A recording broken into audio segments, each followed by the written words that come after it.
Hey there, what's going on?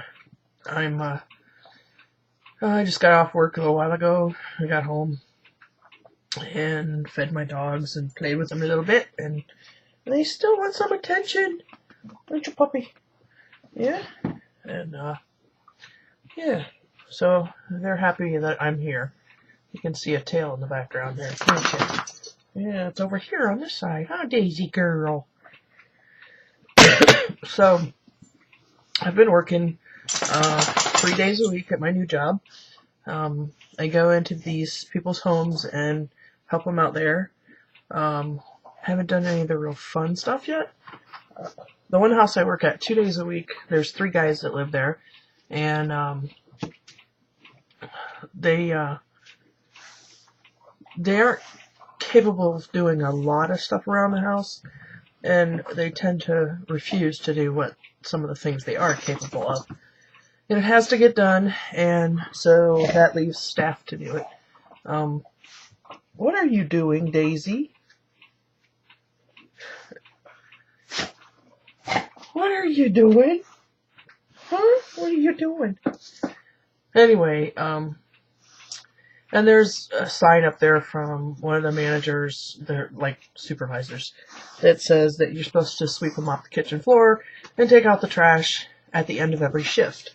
And so, I do it. It says you're supposed to, so I do it. Anyway, the supervisor's in Jamaica. She's been there, I don't know, since I started working there. And she's supposed to be back next Monday. And I'm interested to see if things change after she gets back. Because let's just say that not everybody's following those rules. And today was actually the worst that it's been since I started working there. And I walked in, I go in at 2 o'clock, I get there about 1:45. And there's supposed to be somebody there from 6 to 2. And no one was there in the house. That's every time I've worked in that house. There's not been someone there when I got there. So that was interesting. Now, Tuesday when I was there was no one there, but there was nothing on the timesheet. You have to fill out the timesheet, and you have to fill in, like, certain hours are spent with certain people of the 3 guys that live there.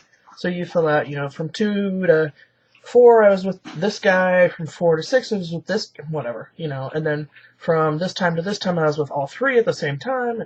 Anyway, so Tuesday there was no timesheet filled out.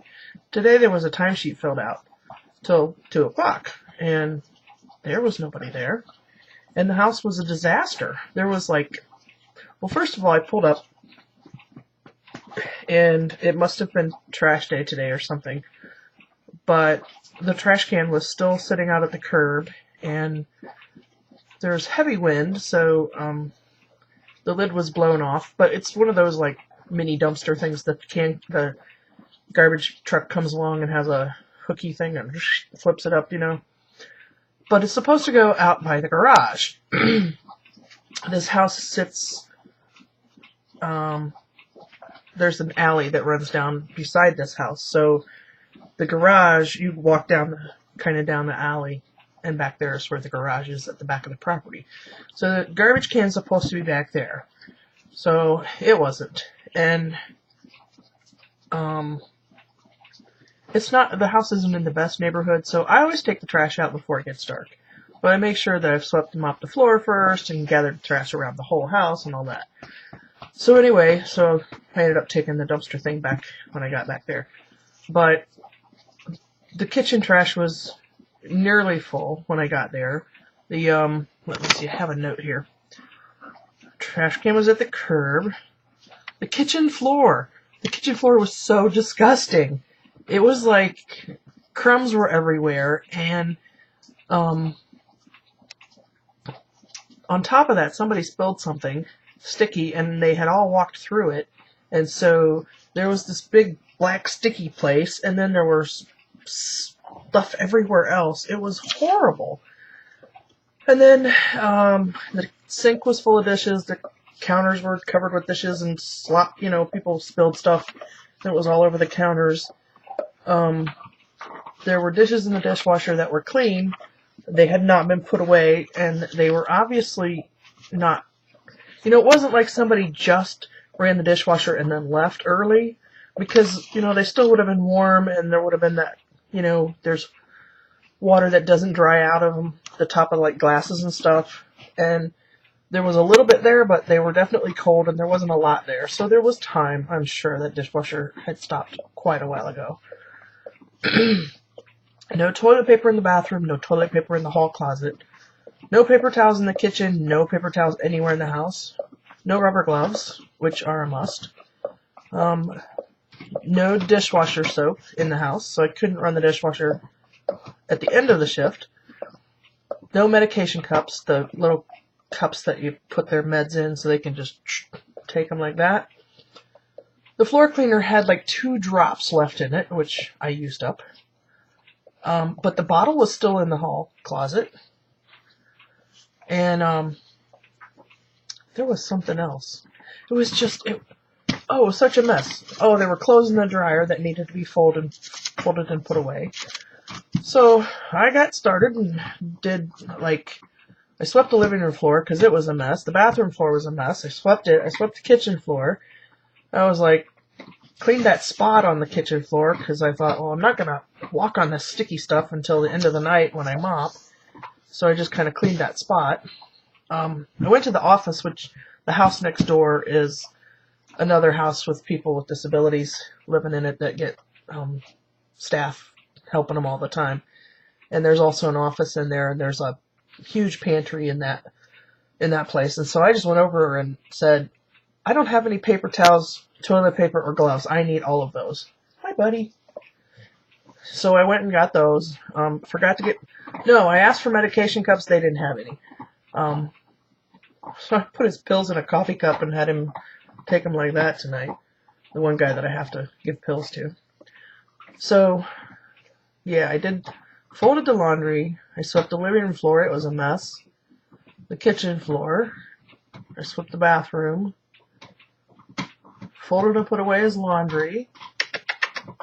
Puppy. And then I have to go next door at 4 o'clock, so that guy that's over there can go pick up somebody from work. But the other lady that's there can't be left alone, so I had to stay there until he got back. And she has dementia, and the last time I stayed there for him so he could go pick the other lady up from work, she slept the whole time I was there, which was good. This time, she was busy. She was sitting down, standing up, sitting down, standing up, moving from this room to this room to this room. And she's real unsteady on her feet, so you have to hold her hands and let her walk towards you, and I'd be like, sit down, don't stand up, you just sat down. And she's like, no, I want to stand up. So that was a little more eventful. And then I went back to the house that I work at, and it was time to fix dinner. So I fixed dinner, and there's, like I said, 3 guys there, and one of them you have to feed, and the other one feeds himself, and the third one, he cooks his own meals and feeds himself, and he's on a different schedule than most of the rest of the world. So he's not ready to eat dinner, at 6 o'clock when the other guys are. So I fixed dinner. I have to fix 2 separate dinners, right? So I fixed dinner for the one guy, and he came out and ate. And then the second guy I had to feed, and I had to cook his dinner. But he's huge, and he wants to eat lots of food. So I fixed him a steak, potatoes, and green beans. And because usually all they want to eat is I'll have stovetop stuffing and macaroni and cheese tonight. And I'm going, yeah, carbaholic. But anyway, so and a lot of times they'll just let me figure out what I want to fix for him. So I look in the cupboard and I'm like, okay, he loves to eat pork chops and steak and bratwurst and all of that kind of stuff. And so I fixed him I broiled a steak for him and fixed some au gratin potatoes out of the boxed stuff and beans, and knocked on his bedroom door and said, you ready to eat? He's sound asleep. he doesn't like his food to be cold.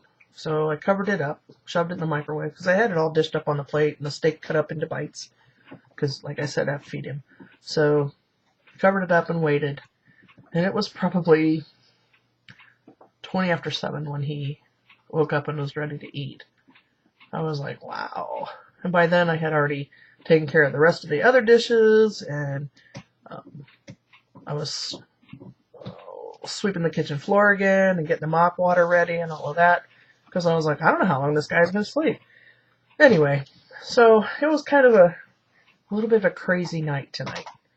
But, like I said, I'll be real interested in seeing how it all pans out when the boss gets back from vacation, because I'm thinking somebody's supposed to be there. They're filling out a timesheet that says they're there, and we're allowed to leave for, like, a lunch break or something, or to go run to the, like, if there wouldn't have been paper towels and toilet paper at the office next door, I would have gone to a store and picked up that stuff, because I'm not going to, and gloves, because I'm not going to work without gloves, because one guy needs a lot of personal care help. And I'm not going to mess with meds without gloves. I'm not going to cook his food and feed him without gloves. So anyway, so I would have gone to the store and picked up that stuff. And you're allowed to do that. But it seems kind of odd to me that, the person that's supposed to be there is always gone when I get there. And it looks like a wreck around the house. So anyway, oh, and the guy I fixed steak for dinner, at like 9:15, he calls Hungry Howie's and orders a sub that gets there at 9:45, and he wants me to feed him half of it. And I'm like going, because he's the one that has to be fed. And I'm like, I leave in 15 minutes, and I've already cleaned the whole damn house. What do you... Now I gotta do stuff again. Ah! Plus, I'm not supposed to be his staff during that period of time. I'm supposed to be another guy's staff. So, but I just was like, whatever. So, yeah. Anyway, it was kind of interesting. The first day there, I was like going, I'm not going to like this, because you just sit around and do nothing. So I guess I was a little bit wrong about that. But I didn't take anything with me that night either. And I've since learned to take, like, loom knitting and a book and stuff like that, so that, it's not quite as boring.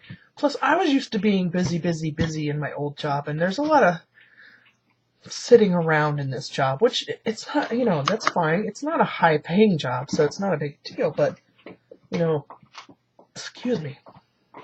I was used to being on the go all the time and constantly doing something and not even getting my breaks half the time, and on this job, it's like, ow.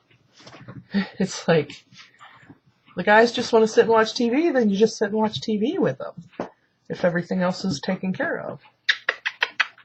You just want some attention tonight, don't ya?